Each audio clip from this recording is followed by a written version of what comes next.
Hi friends, మనం ఎక్కువ శాతం ఫుడ్ విషయంలో కేర్ తీసుకోము. ఎందుకంటే చికెను మటను ఎక్కువ తినడానికి ఇష్టపడుతూ ఉంటాం. నేనైతే ఎక్కువ మటన్ తినడానికి ఇష్టపడుతూ ఉంటాం. కానీ మీరు మొలకెత్తిన విత్తనాలు తినడం అలవాటు చేసుకోండి. చాలా అరుగుదల చక్కగా ఉంటుంది. అలాగే మీకు హెల్దీ ఫుడ్ కూడా అనమాట. దీని నుండి మనకి యాంటీ ఆక్సిడెంట్ కానీ మన ప్రోటీన్స్ కానీ చాలా మంచిగా లభిస్తాయి. మీ అందరికీ తెలిసిన విషయమే, బట్ కానీ వింటుంటాం కానీ మనం పాటించమన్నమాట. ఎందుకంటే ఒకరోజు 12 గంటలు నానబెట్టాలి, మళ్ళీ తీసి పక్కన గుడ్డలో చుట్టి పెట్టుకోవాలి. సో ఈ రిస్క్ పట్టడానికి అని చెప్పేసి కొంచెం ఉల్లు బతికిస్తాం.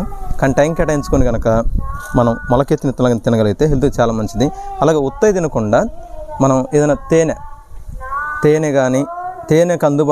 కనుక అందుబాటులో లేని వాళ్ళు చిన్న బెల్లం ముక్క ఒకటి వేసుకొని కనుక తింటే మంచిదన్నమాట.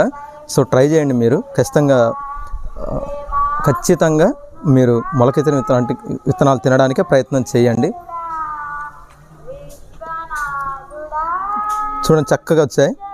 నేను నానబెట్టాను అంతే, చాలా బాగా వచ్చాయి. మీరు కూడా ట్రై చేయండి. ట్రై చేస్తారని నేను అనుకుంటున్నాను. మన ఆరోగ్యం మన చేతుల్లోనే ఉంటుందన్నమాట. ఓకేనా? Thank you.